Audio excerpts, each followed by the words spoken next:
In the 1930s, only about 10% of the nation's farms had central station electric service. It was in stark contrast to the rest of the civilized world. 90% of Japanese farms, almost 95% of French farms, and 100% of Dutch farms had electricity.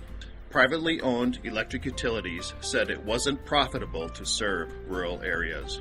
On May 11, 1935, President Franklin Delano Roosevelt signed Executive Order Number 7037, creating the Rural Electrification Administration. With $410 million to loan, congressional leaders thought utilities would leap at the chance to borrow low-interest money to build power lines. That was not the case. Not one private power company applied.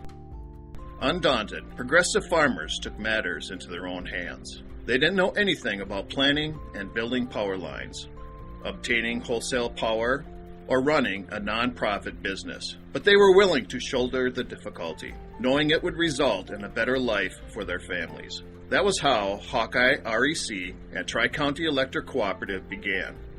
It was local farmers banding together. After a considerable amount of research by board directors and staff, the memberships of Hawkeye REC and Tri-County Electric Cooperative were presented with a merger vote in April of 2016. We were two financially strong cooperatives.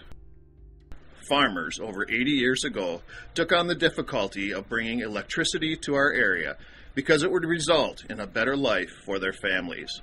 Directors and staff realized merging will help control cost, retain highly qualified talent, and provide reliable service at fair and reasonable costs for future generations.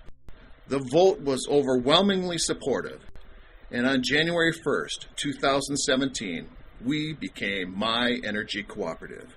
The name of your cooperative may have changed, but our 80-plus year history as individual cooperatives has provided us with a solid foundation for the future as we look to create a new legacy.